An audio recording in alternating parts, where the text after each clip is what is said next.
Oh, we're in there. Mike, can you hear my voice? You doing all right? Yes, sir. Everything's fine. Well, super. Well, ladies and gents, this is Kurt Frankenberg and Mike Chepka. My name's Kurt. I wrote the blueprints, which is the manual that describes step by step the radioactive trading style of trading. And Mike Chepka is joining me from the East Coast. I'm broadcasting, by the way, from sunny Palmer Lake, Colorado. And I say sunny with tongue-in-cheek. It's a bit snowy here. And Mike is joining me from the East Coast. Mike is the Director of Options Education over at Power Options. Good morning, Mike. Good morning, Kurt. I hope you had a good New Year's and a happy holiday season, and ready to start off the new year with a bang, so to speak. Yeah, well, today we already, I already closed 2 short calls. Today market dipped just a smidgen, and I had sold three covered calls against CREE, C-R-E-E, and bottom to close today for just a $90 credit. You know, $90 into the radioactive coffers, and did something similar with Checkpoint. I had a bear call spread open and closed that. And locked in a credit. And of course now we're still have unlimited upside potential in those 2 trades. Anyway, that's not what I'm here to talk about. I'm here to talk about how the radioactive profit machine works, and perhaps do a little bit of showcasing of the Power Options tools, your tools. Just by way of introduction, my name is Kurt Frankenberg. I own a martial arts studio, and I have since 1986. In the middle 90s, or late 90s I should say, that studio got to a place where I was clearing 5 figures a month, and I found out that I wanted to do something with that money. I wanted to put it away someplace, and I became disenchanted with real estate investing, and I heard about this covered call trading strategy, and I thought, wow, this sounds a lot like real estate investing, only without the overflowing toilets and all the tenant problems, you know, that go along with it, all the dealing with people and stuff like that. I'm kind of a people person, but you know, when money gets involved and it's a landlord-tenant relationship, it's not as happy as I'd like it to be sometimes. So anyway, I got into covered calls trading, Mike, and seemed to be doing pretty good for a while there. The idea of owning an asset and then taking money month after month or quarter after quarter really did appeal to me. But I found out that that there's a danger that goes along with that, and the danger is, well, okay, if your stock is the house and your covered call sale is the monthly tenant payments, where's the fire insurance? You know, I as a real estate investor, I never once invested in a property, and I never met anyone that invested in a property that couldn't be insured. Mm-hmm. Isn't that interesting? Yeah. And Mike, the thing is that the same type of instrument is available to us in the stock market, and hardly anybody takes advantage of it. Okay. Let me introduce you, Mike, or actually, I'll just put this up here, and Mike, you go ahead and introduce yourself. And I'll tell everybody a funny story about you. So go ahead. Okay, well, I've had the great pleasure of being an employee of Power Options for the past 7 years. Ernie Zerenner formed Power Options about 12 years ago to trade his own personal account. He'd been trading options positions, covered calls, and naked puts for about 15 to 20 years before he retired 12 years ago. Now, during that time, of course, I've learned most of the strategies, talked to thousands of customers. I've written 2 books with Ernie Zerenner on different option strategies, such as naked puts and using different forms of collars in different market conditions. And, of course, I handle all the coaching sessions. And Power Options, what we are, is a patented suite of search tools and analysis tools that support well over 23 different option strategies. So that's what we do, and we, of course, have developed our tools to work in conjunction with the radioactive trading methodology that we're going to learn about today. Isn't that right, Kurt? That's right. The funny story I was going to tell you is, I guess it's not really a funny story, but fact is I met Mike by way of being a customer. I was a customer of Power Options, and I wanted to use the back testing tools. I wanted to use the options data that y'all have. I couldn't find it anywhere else, and when I found out that it was on Power Options, I thought, wow, this is great. And Mike was a very helpful person when it came to not just that, but how to use all 23 different strategies that Power Options supports. And Mike, I was really grateful for that, and I'm glad that now, in months later, or years later, I guess it is now, we're working together. Mm-hmm. Absolutely. So, very good. Well, Mike, let's get into what we're here for. Okay. I'm going to do just a quick poll of our audience to find out a little bit about y'all. Okay. I'm from the South, so actually, if I was to be correct, I should say all y'all. I'd like to know what kind of options trading strategy you are employing now. And I know that today we're very heavy on covered call sellers. We've got a lot of folks that are selling covered calls, but let's see how this falls out here, Mike. Okay. Wow. Yep. That's our winner by far. I'm going to leave this poll up for another 5 seconds. I figure everybody will get used to the participating with that screen. Mike, we've got nearly 6 dozen viewers online, and out of those 6 dozen viewers, let me share this, 64% are using covered calls as one of their main strategies. It looks like in second place we have long calls and puts, and in third place spread trades. We're going to share a couple of spread trades, so I think that's going to be really exciting. So, super. Now, participating in these polls help us. It helps Mike and I, but some questions that are in the polls are meant to teach. Okay. Now, I'm gonna ask the cover call sellers only to participate in this next one, and only participate. Okay, if you have done the covered calls trading strategy for more than 12 months. Okay, more than 12 months. And I'd like to ask a little bit of feedback about how that strategy is doing for you. Okay, are you actually picking up 3 to 6% per month income, like many of the trading gurus out there? I won't say any names, but Mike, you know who I'm talking about, right? There's at least 2 gentlemen and 1 lady that are charging in the neighborhood of $2,000 or $3,000 for a weekend that have either guaranteed or implied or downright, said, hey, this is what I do, or I do better than this. And I'd like to see what kind of results are actually happening. Now, again, you should only be participating in this if you have had that kind of result. You've had that kind of result for more than 12 months. Because the kind of market that we're in right now, that works out fine. But, Mike, was covered calls trading pretty disastrous for folks about a year and 2-3 months ago? Oh yeah, with the market being down 35 to 40%, some mutual funds being down that far, several covered call traders who didn't implement different management techniques or protection, so their portfolios similarly dropped 28, 30, 35% as well. That's right. Okay. Roughly a little more than a fifth are saying that. They're saying that, hey, look, my account is down over the last 12 months. 10% are admitting that, hey, listen, if I sold the stocks that are down, then no, I can't honestly say that I have made 3 to 6% per month. 48% say I do pretty good, but not that good. Okay. 14% have heard of folks doing it, but haven't done it themselves. And 7% are saying, yes, I can prove 3 to 6% income with no losses. And while that's difficult for me to believe, I suppose it could be possible. But still, that's a pretty dismal amount. I mean, if we're charging $2,000-3,000 for these weekends, don't you think more than 1/15 of the people should be having that level of performance, Mike? Well, we would hope so. And actually, this is the first time in probably the last 2.5-3 months we've been running this poll that someone has actually answered yes, if memory serves me correctly. That's correct. Nobody has answered yes yet. So I'm surprised to see it, but not too surprised, I guess. The thing is, remember, you're only supposed to participate in this poll if you've been doing it for more than 12 months and can prove 3 to 6% per month income. Anyway, I'm not going to beat a dead horse. The fact is that there's just a better trading strategy that's available, Mike, and I'm going to go ahead and share it today, and we're going to do that for free. So Shall we? Let's go on forward.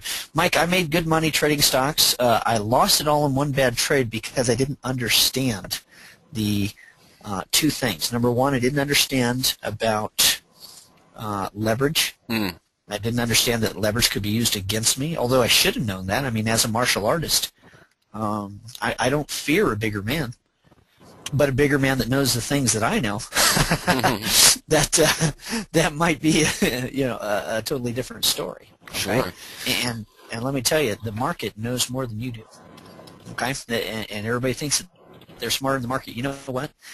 Nobody is. No one is smarter than the market. Now, does that mean that we can't win? No, doesn't mean that.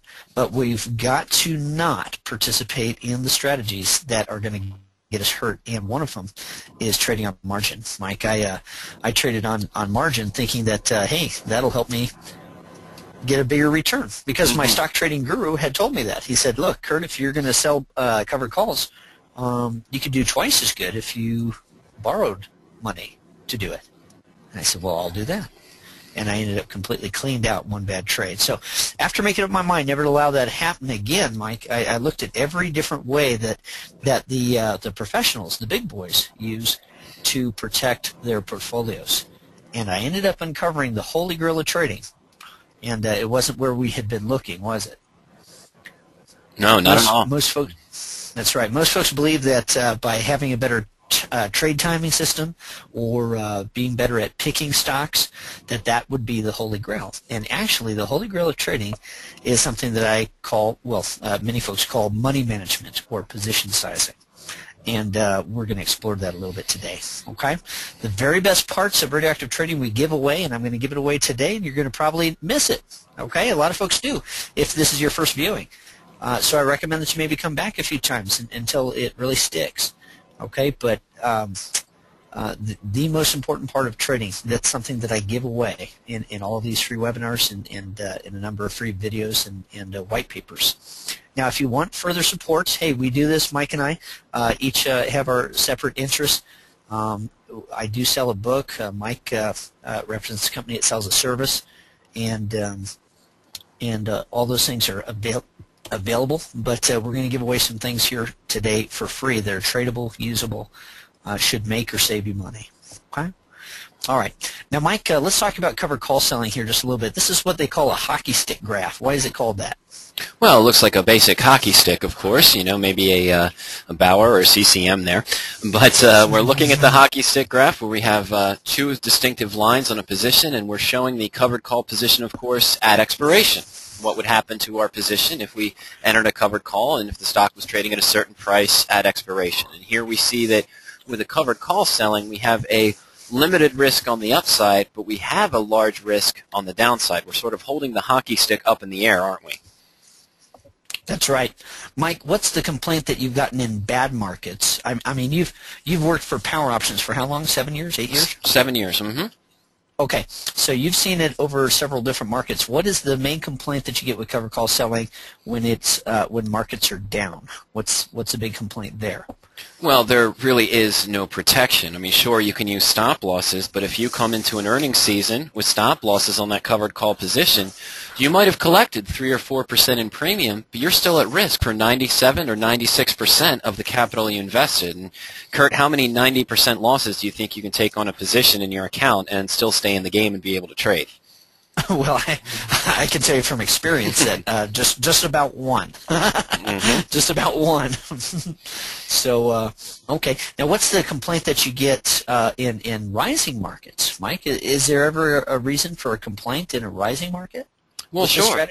Hindsight's always 20/20, and we're investing to look for returns. We're investing typically in stocks. Covered calls are considered a neutral to bullish strategy, so we're looking for stocks that we feel are going to be moving up in price. But because we've capped our upside, if the stock really takes off and moves up as we expected, we don't take advantage of the full rise in the stock price, do we? We get capped out early, have to deliver our shares of stock to cover our obligation, or put in more money to roll the call if we're going to approach it that way. But we miss out on the larger gains if the stock really has a decent run up. Right. Put it another way, let's say that we were trading Amazon last March and bought it for $40, and we sold a $45 call. Well, we would have gotten stopped out We would have gotten called out and made money, right? Oh, sure. Yeah, we would have had a decent return, absolutely. Right. But over the next few months, Amazon went to $100. Mm-hmm. So would you feel kind of like a chump? I mean, honestly, here's the deal, okay? I don't think that the best wealth option is sorting the winners out of your account and keeping the losers. And I've just got this crazy idea. Why don't we just do the reverse, all right? Mike, here's another hockey stick graph, but it's a little bit different. Why don't you talk to me about this? Well, in this case, we've sort of flipped the hockey stick graph. Now, instead of having a limited gain and a lot of risk on the downside that we did with a covered call, we're now looking at a limited risk on a stock that we're bullish on and an unlimited potential upside profit. That's correct. You know, if we're going to mix a bullish and bearish position, there's two different ways to go. Well, there's a number of different ways to go, really, isn't there? Mm-hmm. But the most popular way to go is to sell a covered call. The selling the call is bearish, right? Yes. And buying the stock is bullish. And you're a little bit more bullish than bearish because you're, investing a lot of money in the stock. Okay. Well, if the stock goes up, then you participate in only just a little bit with the covered call. But if the stock goes up, you participate in quite a bit with the protected put. And the protected put, the put option is also a bearish strategy, isn't it? Oh, absolutely. Yeah, if I was to take stock and protect it with a put, the stock ownership is bullish. The put ownership is slightly bearish. Okay, and I've got a little bit of a mixed position. But Mike, this mixed position I'm getting ready to prove is better in not just one but two very important ways. Here's the first way. Okay, let's take a look here. This was a live trade that we did during one of these webinars where we picked up shares of SY at 30.71 and at the same time bought a September 09 $35 put option for $5.90. Now, looking at that $5.90, does that look expensive to you, Mike? No, it's a fair amount. I mean, it's about 15-20% of the underlying stock price there. So we're paying a large amount into the position to have our insurance policy, aren't we? Well, yeah, but just like with any kind of insurance, you get what you pay for. You see, if I'm willing to pay a higher premium, I'm going to have better protection. My total invested amount here is $36.61, but I've got a guaranteed exit of $35. Okay? Now, we did this in February. It's about time I updated this, isn't it, Mike? We did this in February, so that was a 7-month trade. All right? And during those 7 months, we had a total amount at risk of $1.61 was the maximum. That was the maximum that was ever at risk. Now, as a percent, if we look at the 161 divided by the amount invested, that's 4.4% at risk. But, Mike, that's not a stop order, is it? No, that's a guaranteed exit. We are guaranteed, if the stock suddenly falls out of bed, to get $35 back per share, no matter what price the stock is trading. Okay. Now, Mike, in a moment, I'm going to do two different comparisons with the cover call strategy and the protective put strategy. Okay, two different real money comparisons. Okay, but I just wanted to show possibility number one with protective put trading is unlimited profit potential. All right. Now, possibility number two: if you're holding a position for that long, for 7 months, say. Mm-hmm. During that period of time, Mike, it might be possible to sell short-term calls just to pull in a little bit of extra income. Well, sure. The stock's gonna fluctuate on us. We're gonna have opportunities to apply different techniques, aren't we? Right. I did this yesterday with CRE. Actually, I sold the calls against CRE yesterday and bought them to close today. I had 5.3% at risk in my trade.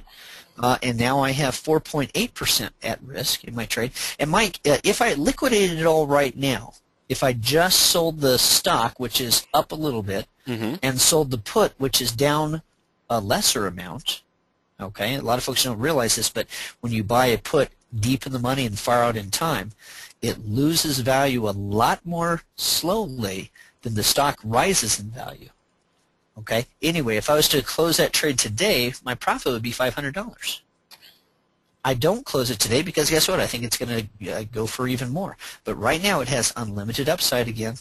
Mm-hmm. No possibility of losing more than 4.8%. Now, this one here, the SY trade that we did back in February, At one point, we sold calls against it for 90 cents, and they expired worthless. And gosh, there's more than 7 months to do this, right? Mm-hmm. Taking 90 cents credit when there's $1.61 at risk, that reduces the risk to less than half. Okay, there are certain types of trades that we can do to adjust the initial position and make it bulletproof. And this is one of those ways is to sell calls against. But we're gonna examine 2 other ways today. Okay, pretty cool. And here's possibility number 3, and this is rather exciting. And Mike, I'm gonna pass the screen over to you so we can explore this. All right. Okay. The possibility number 3 is that when you trade with low enough risk on your losers, you can be wrong more often than you're right and still make money. Now, that goes out the window if you lose too much when you do lose. Does that make sense? Absolutely. Mike, if I was to flip a coin and every time I win, I get a dime, but every time I lose a nickel. Well, with those kinds of odds and that kind of payout over time, am I going to make money or lose it? Well, if you're able to receive twice as much as you're going to lose, then I think over a long period of time you'd end up making money, wouldn't you? That's right. Okay, and that's what can make trading a business. All right, and I'll be straight up. I actually have more losing picks than I have winning picks, but I make money even over the period of time where we had that stock market crash and I was long in stock. Mike, I never lost more than just a few percent. Always single digits. Okay, but when I made money, I made lots of money. Okay, so let's go ahead and I'm going to run a poll, and while I'm running that poll, I'm going to change and make you the presenter, and let's look at that trade simulator tool. While that's going on, while you're setting that up, I'm just going to ask everybody on the line, simple question. Are you happy with your trading results looking back over the last 12 months? Real simple. Yes, no, or mixed emotions? Those answers are coming in really quick there, Mike. Good. Super. Okay, I'm going to go ahead and close and share the results. And do you see those up there? Yes, sir, I do. Mm-hmm. Okay, very good. Now this is pretty typical, isn't it? Having about 20% in the yes category or less, and having about 80% in the no or mixed emotions category. In fact, right now it's 16% saying yes. Is that right? Yes, sir. Yes, Kurt. 16% saying yes. Okay. It looks like this total adds up to 99%, but that's obviously that's due to rounding off. We've got 92 people in the room right now, and instead of exactly 100. All right. So there's some rounding going on here, but 16% say yes. I'm happy with my trade. Well, I'd like to congratulate that category. Good job for beating the market. And I'm going to point out that probably one of the reasons that these folks are here is that they take the time to do things like what we're doing today. You know, get another piece of the puzzle. Mm-hmm. Now, the 47%, the majority, right, out of these 3 answers, the one with the largest response is no. No, I'm not happy with my trading. I'm going to congratulate you also because you're recognizing that somebody's winning. You know, on the other end of the trades that you're losing, somebody's winning. And that should tell you something. It should tell you that maybe if you did something a little bit differently, you'd be winning consistently as well. Okay? And I'm going to tell you that is so. But it's not in the place that you might expect. Okay? The winning strategy is not in the place that you might expect. All right, the 36% that said mixed emotions, I'm going to congratulate you also for recognizing that something needs to change. But I'm going to tease you a little bit here. Now, this is a little good-natured ribbing. Okay? Mike, mixed emotions is code. What is it code for? Well, it's really code for no, isn't it, Kurt? If we were happy with our results, we would have stated that we were happy with our results. Stating mixed emotions means that we're really not happy as a whole with our trading over the past year. Right. Right. Okay, so the thing that I want to emphasize here is, first of all, I'm not trying to make fun of anybody.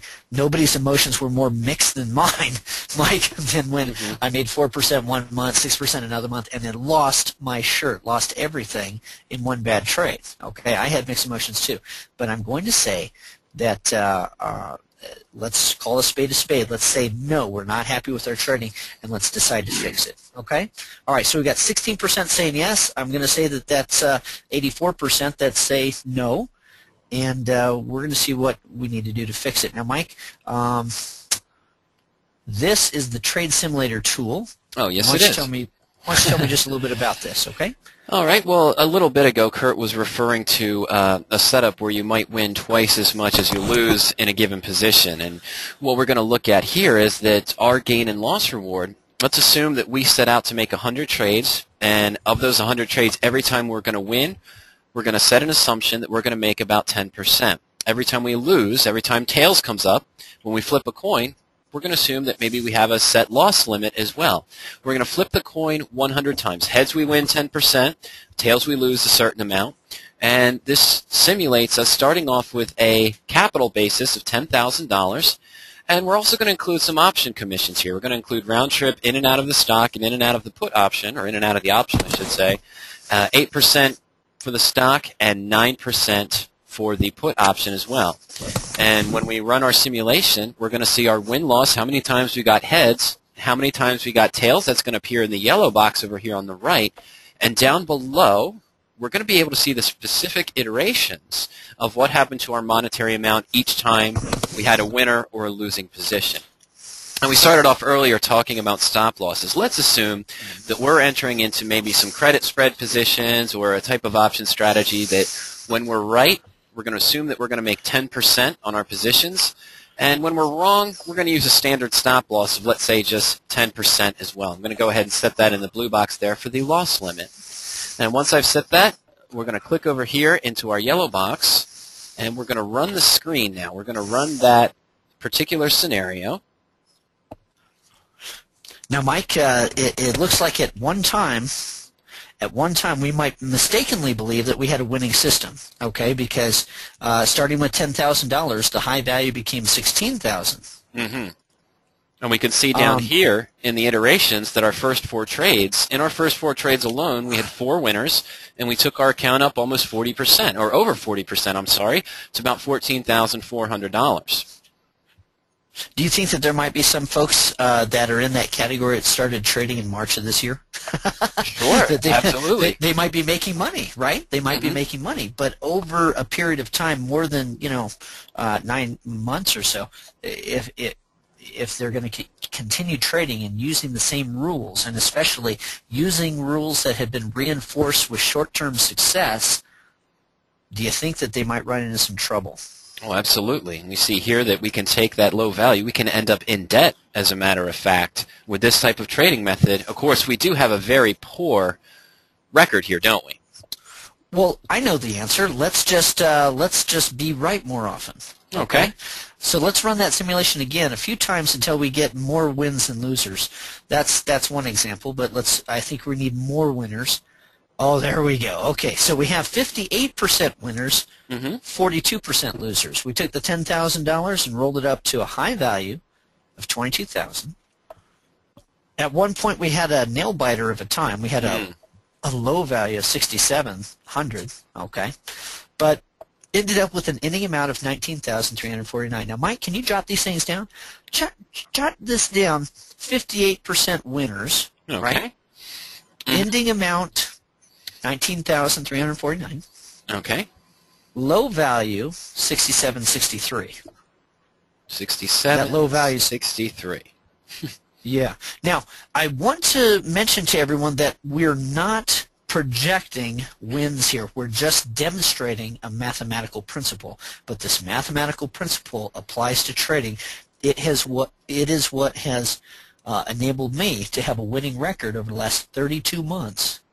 Even with the stock market crash and me being long in stock. I was completely long stock. I never did short any stock.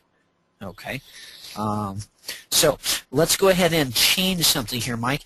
Most folks believe that what we've got to do is we've got to change what's over in the yellow box. We've got to have more winners. So that means we got to pick better stocks, right? Or pick stocks better. Sure. Or we've got to pick our timing better. Get in and get out in the right time. Right. All right. But I'm gonna say something else is the key. Let's go over here to the win target and the loss limit. Let's go in the blue box and change what's over there. You know what? Instead of having an expectation of 10%, I think I want to lower my expectations. Okay. And I know that sounds a little weird, but let's make it 9.2%. Now, Mike, if I've lowered my winning expectation, do you think I should have a better end result or a worse end result? Just off the top of your head, what would you say? Well, we'd assume that we'd have a worse end result, wouldn't we? Because we're not going to make as much when we win. Right. Okay. Let's also lower the loss limit. We just showed a trade in which 4.4% was risked at the maximum. A little bit into it, we made an adjustment to where it was now 2%. Okay, by selling a covered call. Right. All right. But let's just run this scenario and do 100 trades with it and see what happens. Go ahead. Okay. There you go. Okay. All right, now this time we had 50% winners, 50% losers, took an account of $10,000, rolled it up to a high value of $65,979. That also happens to be the ending amount. Our low value was $95.08. Now, Mike, I'm confused. Did we raise our win target or lower it? We lowered the win target. We weren't making as much when we were right. Did we have a better winning record than the last example with the 10% loss limit? Did we have a better winning record or a worse winning record? Well, we have a worse winning record. We were 58% wins in the previous example. Here we're only at 50% wins. Was our low value more or less of a nail-biter? It wasn't really a nail-biter at all. We had that first loss. Let's take a look, actually. The iteration, the first coin toss, our first trade was a loss, and we took our account from 10,000 down to 9,500. But after a few wins in a row, that was our lowest value. That first loss was the lowest value of only about $492. Mike, let's run the simulation again with the same parameters in the blue screen, but let's run it again and see if we get more losers than winners. No. Okay. Okay, more losers than winners. Let's do it another time. How about that? Oh, there's a terrible record, okay? 45, that's even worse than my record. I have a better winning record than this. Okay, but the wins are 45%. The losses are 55%. You're losing more often than you're winning. And Mike, did we have a better turnout than the 10% win and 58%? I'm sorry, 10% win target and 58 wins. Yeah, Does that make sense? Yeah, we ended up with about 32,000 with a dismal trading record, as opposed to the theoretical 19,000 we might have had with a 58% winning record, but risking 10% and looking for a target of 10%. Right, Mike. I've just showed everyone the holy grail of trading. Okay, because the thing that is most important is not timing your trades. The thing that's most important is not being a great genius of a stock picker. The thing that's important is to limit your losses. Okay, I'm going to ask the audience. Okay, I'm going to say, what single thing do you think you need to be more successful at trading? Just pick one. All right. Looking back over the last year, if you had only one of these 5 things to pick from to affect your trading record, what would it be? If you picked only one thing from this list, what do you think it ought to be? Mike, let's get ready to turn that back over to me. I'm going to share some interesting things. Interesting things. Okay, sir. No problem. Okay. Very good. I guess I've got to close this first. Okay, Mike, do you see those poll results up? Yes, Kurt, I do. Okay, what's the winner? The winner, of course, is going to be limit our losses more. Right. And in second place, make my wins bigger. And guess what? There is a way to do that with radioactive trading. For example, on Netflix, the market, if I'd only bought the stock, Netflix would have returned me 8.3%. But I made 11.9% buying the stock in a put. That may not seem like like it's possible, but remember, during that hold time, I also did some adjustments. I also sold calls or rolled puts, and in fact, we're going to show an income method that doesn't involve any call selling at all. Okay, Mike. It looks like 2% want to spend more time with stock selection, but to what end? Would it would it to be to lose less often? Yes, probably. You know, we would more time in stock selections mean we're going to hope to increase our selection, our winning selection, by various percentage points. We're going to move from a 60% being right to, let's say, 80% being right, or move from 80% to 90%. That's what they're looking to achieve, aren't they? Right, but as we just saw, what's less important is that. I mean, what's more important than picking winners is limiting your losses when you do have a loser. Listen, guys, you are going to lose. Mike, is it possible, you've seen folks doing covered calls trading, is it possible for somebody to win more often than they lose with covered calls or with any strategy? Is it possible to win more often than you lose and lose money overall? Absolutely. I mean, covered calls trading, we saw that setup where we might be able to make 3 or 4% when we're right, depending on the setup we use. And if we're not using proper money management, we can lose a lot of money. We can lose 35, 40, 50% on the downside. In that scenario, you have to be right almost 85 to 90% of the time to make money. Credit spreads, for example, are a popular leverage strategy, bear calls, bull puts. And in those types of situations where I might be making 50 cents but risking 5, I'm probably going to have to be right more than 90% of the time to still make money. If I have one catastrophic loss, one sudden unexpected event that takes out one position, that could wipe out my 10 previous gains. And that can be really devastating to your account because you'll never be able to get back to the point where you originally started. And we just showed some of that with the trade simulator tool there. Now, I apologize, ladies and gentlemen. I think what has just happened is that Kurt appears, either I've lost sound or Kurt has lost sound. I'm not sure which one. I can't hear Kurt anymore, and he's not showing his screen. So I'm not sure if he is still online there. So what I'm going to do is take the screen back over from Kurt. Kurt, if you can hear me, you might want to make adjustments to your settings here. But we're going to go ahead and scroll forward into our presentation very quickly here. And what I'm going to do, let me take that back from Kurt. I apologize, ladies and gentlemen. And I'm going to go back into Kurt's slides here. There we go. Let me scroll down all the way through to where we were. I apologize for the quick motion here. And I'm going to try to take you to the point where we were going to discuss the income methods that Kurt had referred to. Okay, here's what I was talking about. Kurt and I had referenced this before. We're talking about the Martingale, of course, the gambler's ruin.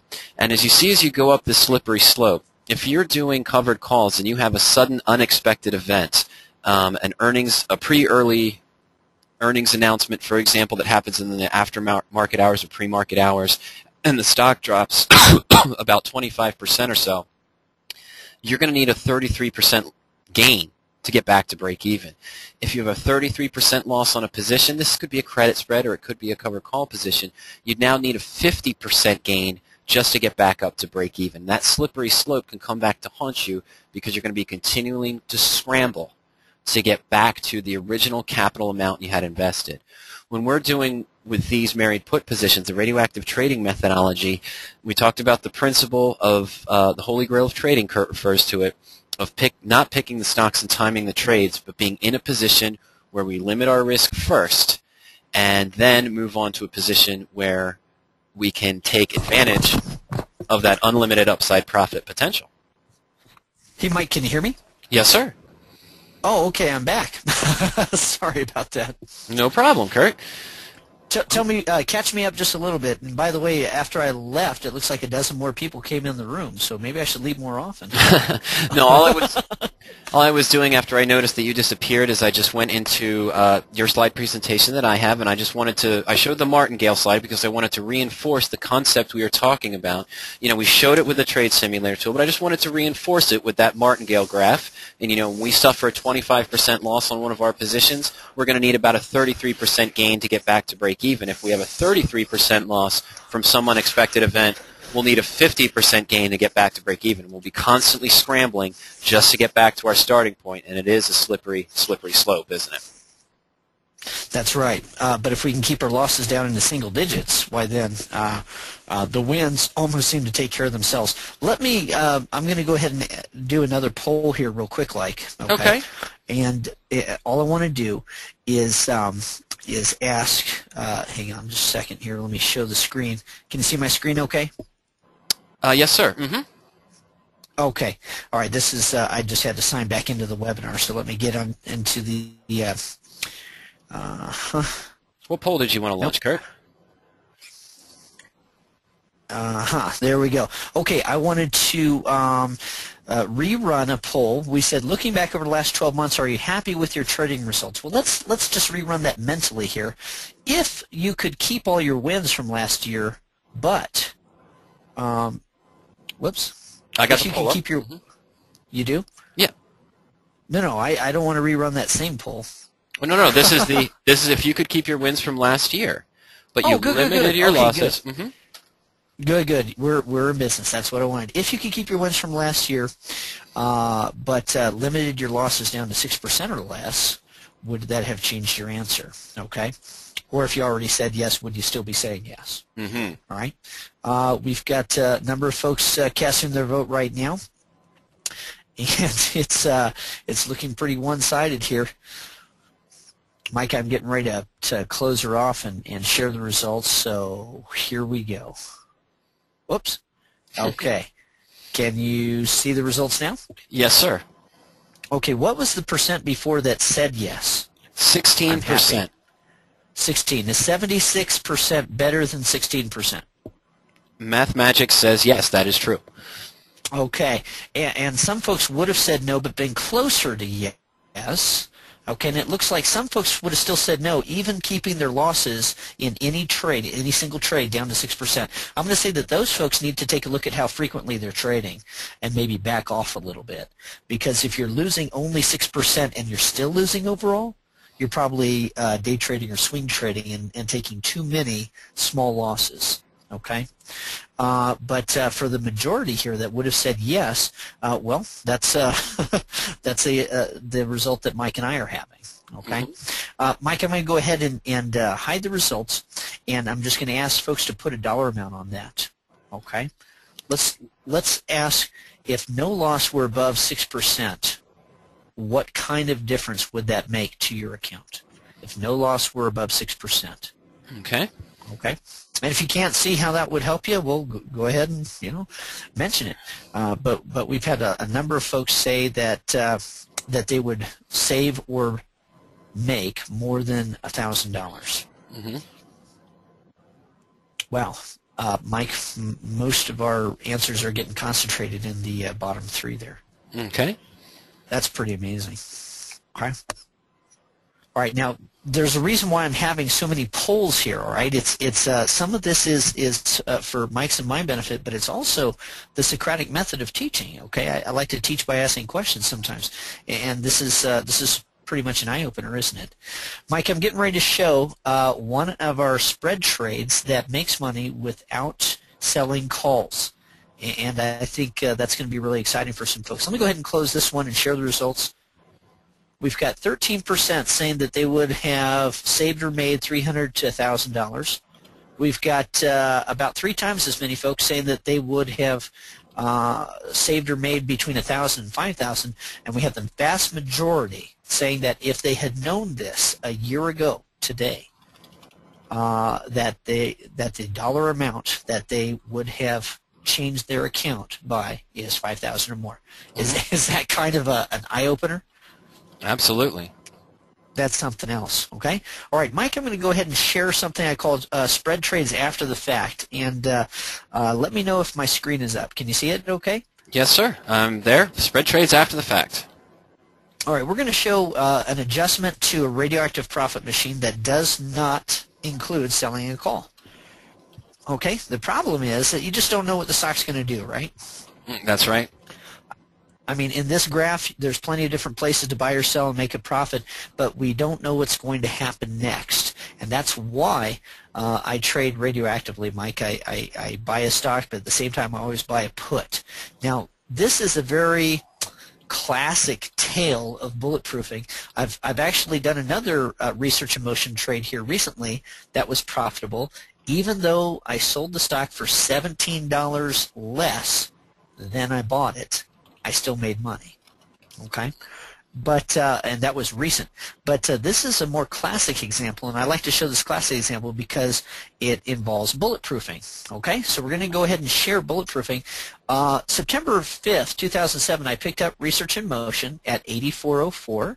And at the same time, I bought January 09 $100 put option. Now, that's not a misprint. It's the January 09, and this is 2007, right? Mm-hmm. January 09 $100 put option for $24.70. Now, Mike, does that look expensive to you?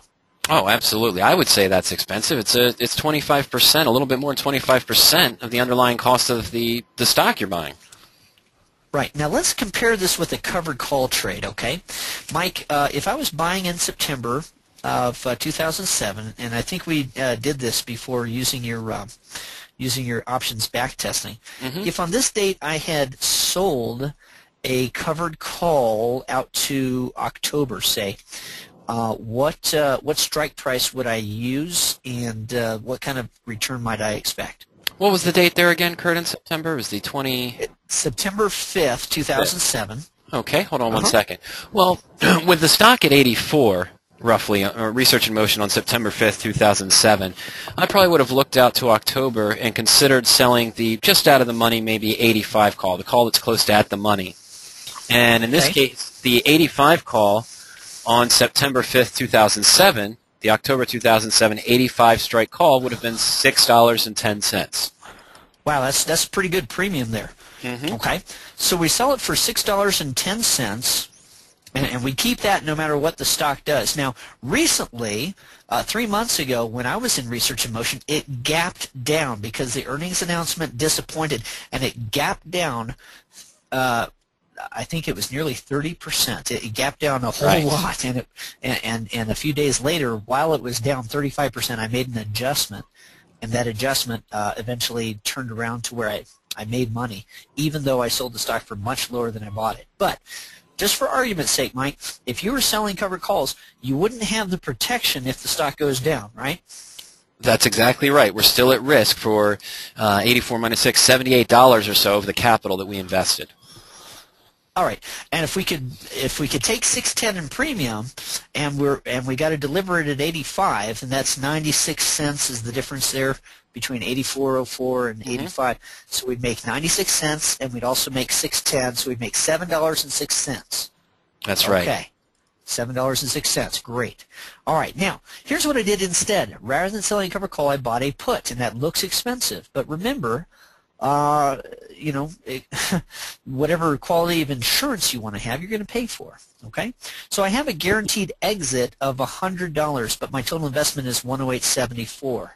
That means that the amount at risk, Mike, is $8.74. Mm-hmm. Okay, or about 8% of the entire trade. Now, Mike, can you imagine trading Research in Motion with earnings coming up and having a stop loss in place at 8%?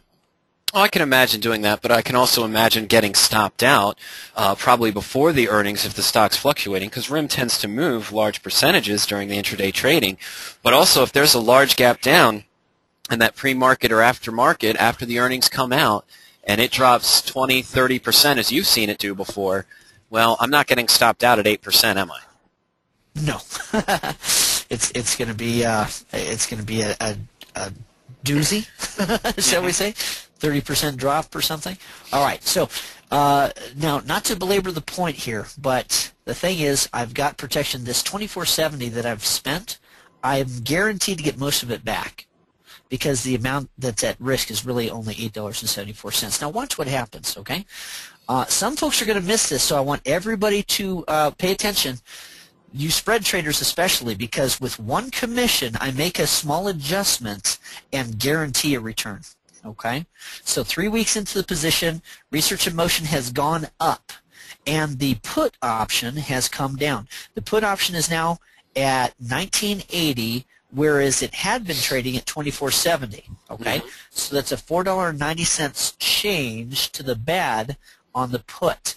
But watch this, Mike. I'm going to do one spread trade where I sell the far put and buy the near put, which has become cheaper. It didn't used to be this cheap, but it now is, okay? And that's the key to making this particular deal work. Mike, does that look like a credit or a debit? Well, this transaction you'd result in a credit, a premium being added to your account of about $12.60, Kurt.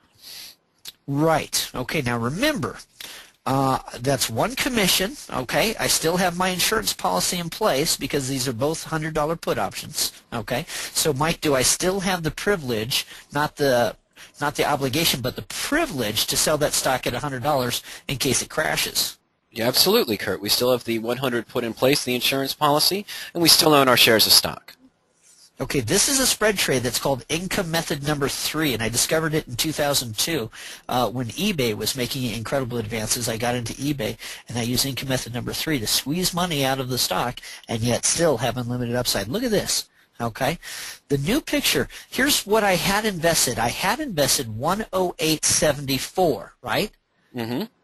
I did this spread trade at a credit, lowering the cost basis of owning a stock and put, a $100 put option, to $96.14. Okay, remember, this is what I put in originally, did this spread. Now some folks are saying, wait a minute, you lost money on the put. Listen. The far put went down a little. The near put went down a lot. And what I did was exchange them, causing a credit. Okay? All right. So the new cost basis of the whole thing is $96.14. That's where I own stock, and I also own the privilege of selling that stock for $100 if it crashes. So, Mike, what's my new risk? Well, your new risk is actually negative, Kurt, isn't it? You have a guaranteed exit of $100, but your cost basis is only about $96 or so. So you have a guaranteed return now of $3.86. Yes. See, this is one of 10 different adjustments that you can make to a radioactive profit machine, a married put trade. Okay? All right, so this $386 that I have collected, or this credit that I'm guaranteed, Mike, have I taken on any obligations? For example, when I sold the covered call, if I had sold the covered call, I didn't, okay? But in our example, we were looking at selling the $85 call, right, for $6.10? That's right, Kurt. Mm-hmm. Okay, well, I don't have any obligation to deliver that stock, okay? And here's what happened. I had no worries. As the earnings announcement approaches, I'm bulletproof, okay? I sent an email to my Fission subscribers saying, I know the future, which is kind of funny because I always say I don't know the future, right? That's right. The thing is, Mike, I did know my future. My future was that the morning after the earnings announcement, I would be smiling. And here's why. There was two possibilities. One is that earnings announcement would disappoint. And if it did, RIMM would crash, and I've already gotten out 3.55% profit guaranteed. I'll just exercise my put option, and I'm done. I walk away from a losing trade with a 3.5% profit. Make sense? Yes, sir. Possibility number 2 is that the earnings announcement was positive, and I end up holding a stock that's going up in value. And Mike, guess what? That is what happened. Now, I ended up selling the shares of stock. The put went down to like 30 cents when I liquidated it, and I ended up selling the shares of stock at 114.74. So that was 6 weeks that I was in the trade, made 16.23%. But again, it's not the 16.23% that I think folks should look at. I think they should look at the fact that I never had more than single-digit risk. And halfway through, I was completely bulletproof. Okay? That's exciting. All right? If I'd have sold a covered call, Mike, I would have taken, what, 610 in premium? That's right. And felt like a chump when the stock is at 115 and I'm selling it for $85. Was this a better result, do you think, than selling a covered call? Oh yeah, absolutely. The monetary gain itself was better than just having that 85 call open. And with that sudden spike, the cost if you tried to roll it would have been at least $15, $16 to maneuver your call to try to sell another one. Right. See, just that one adjustment. We had somebody in our free webinar just a few weeks ago named Lewis from New York. Lewis did a put adjustment like what we just showed because he used your tools. You know, we did a little demonstration, and he had gotten in, when we did a live trade, He got That's in, right. and then he made an adjustment, and he wrote us and said, hey, I'm making $901 guaranteed, and I'm still long the stock. I'm guaranteed to make $900, and if the stock goes higher, I'll make even more than that. Mm-hmm. Just that one thing did real well for Lewis, okay? The married put leaves your upside open, and yet you're bulletproof, okay? I began with 8% risk in this particular example, went to negative risk, and ended up making 16% in a short period of time, okay? So that's one example of doing a spread trade. Mike, most spread trades are done with a directional bias, aren't they? I mean, when you think something's going to happen, Right. and if you're right, you win. Well, how about this? How about doing a spread trade after the stock makes a move? You see, if it had moved down, we could have done. Yeah, if it had moved down, we could have done income method number 9, and perhaps made money as well. So, anyway. Let me go ahead and ask a poll here, just some feedback. All right, what 2 things impress you, or should I say just stick out in your mind the most? Is it the idea of single-digit risk but still having unlimited upside? Mm-hmm. Is it the fact that you can be wrong more often than right and still make money, just so long as you keep the risk low enough? Is it the idea of bulletproofing, going from low risk to no risk, mm-hmm. before a news announcement, for example, or just if you want to hold it for longer? Is it the idea of making adjustments and turning a losing trade into a winner, which we didn't actually go into detail about today? Right. Maybe we'll do that on Thursday. Is it the idea of, geez, we've got 10 different income methods. How many ways must there be to adjust a trade rather than just selling a covered call, for example? Okay. Mike, I'm going to go ahead and close that and share the results. And it looks like our overwhelming winner is bulletproofing. We've got a lot of folks interested in bulletproofing. That's marvelous. Okay. Let me ask what you need from us next. And Mike, we've got about 3 minutes. I suppose we could take a couple of questions before we finish up. Mm-hmm.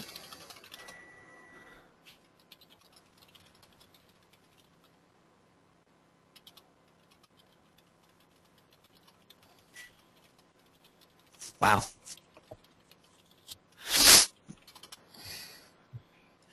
Okay.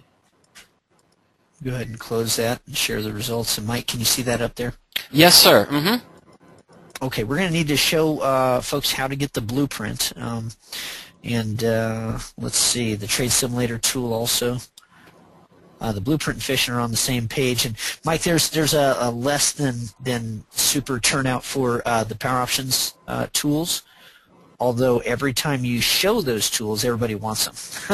So you know what? I think on Thursday we're going to really put a lot of emphasis on the tools. Sure thing. I just mentioned where one of our free webinar viewers came in. He was following us in one of our trades and used your tools to lock in a $900 gain. So let's not forget that.